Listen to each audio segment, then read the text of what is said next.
I was living in Arizona, and Tucson area, and I was asleep. I was in bed, laying on my back, and somewhere between 4 and 5 a.m., as near as I can tell, in my sleep, I'm awakened suddenly because there's somebody standing at the foot of my bed. What would you do? You're in your private home, you wake up to somebody standing at the foot of your bed, and he's talking to you. You know who it was? Well, you probably don't. I didn't. He said this to me.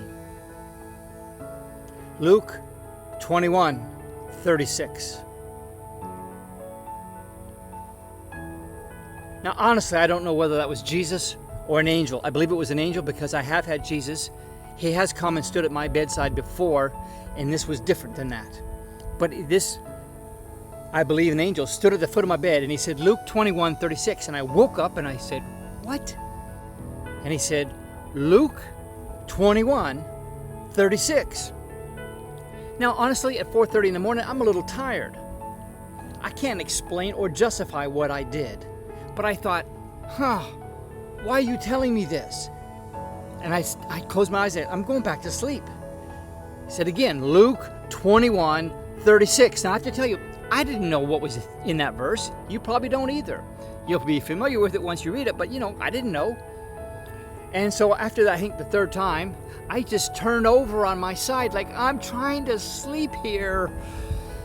Can't you come back daylight when I get up? Was kind of what I was thinking. No, there's no justification for that. It doesn't make any sense. Who would say that? Well, I did. Because I was tired, very tired. So he comes around the side of my bed. Now, I laid on my side to kind of I was on my back, and I laid over my side to turn away from him. And I'm on the side. He comes around the side of the bed, and he gets in front, he kind of bends down a little bit, and he says, Luke 21:36. He was going to drill this into me. And I said, okay, I promise you, when I get up, I will read it and I will remember it. Now, why in the world did I not say, what is it? Tell me now. Why are you telling me this? What do you want me to know? I mean, who can explain those things? I don't know how to explain it, but that's what happened and that's what I did.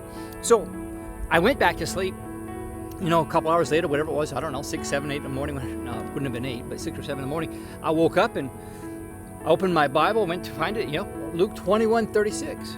Oh my gosh. Watch therefore and pray always, that you may be counted worthy to escape all these things that must shortly come upon all of the earth. Are you kidding me? That's what it says? Yeah, that's what it says. And to stand before the Son of Man. And so I thought, wait a minute.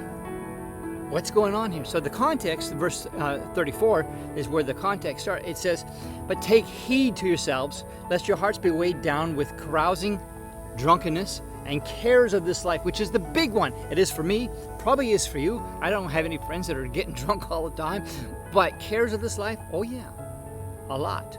And he says, be careful of that, take heed, and so that day, capitalized, doesn't come on you unexpectedly.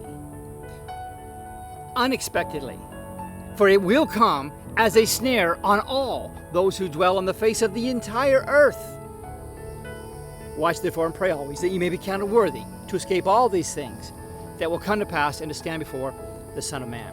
Now, that's pretty intense. I mean, it's a heavy enough scripture. Jesus himself is saying this, but to have either Jesus or an angel come to your bed and wake you up and say it over and over again until you knew you weren't going to forget it and you would look it up. Of course I kicked myself in the morning. I mean, why didn't I get up? Why? Who knows? But I did. Get up at 8 o'clock or 7, whatever time it was. And that's when I began to study it. Now, ignore the plane overhead and I'll do the same. But I want to tell you something. Here's the key thing from that. He says, watch and pray. Do you understand the significance of that? I have a lot of friends who watch. I mean, they're on every website. They're checking all the conspiracy stuff. They're checking all this one and that one, some goofy things. I'm not into these guys like Simon Parks and all these guys that are new age and all that. We don't need to go there. But some people do. That's their thing. But then there's another group of people that they don't watch anything. They just pray. They're very spiritual and they're very good people. Both of them are, both sides of it. but they really have no relevance. They have no connection to what's going on in the world. Maybe they think it's irrelevant, but Jesus said, watch and pray. So for me, it kind of deserves equal time. Got to watch what's going on, be aware, share information with other people, learn, absolutely, and pray. Pray for discernment. Pray that you will not be one of those that day comes on you unexpectedly. All right, friends, that's the word for the day. I've got a lot to share with you. Listen, we're kingdom men and women. We're kingdom entrepreneurs, many of us. We're in the business world. I got lots to share about all that. This isn't for that. I'm going to be sharing some other things that God has been giving me because of the time that we live in and the hour that we live in. And because He's brought this message back up to me again, I am now feeling for the first time to share this publicly. Watch and pray always that you may be counted worthy to escape all these things that will come to pass and to stand before the Son of Man. Thank you for watching. Can't wait to share more with you as the days and weeks go on. God bless you.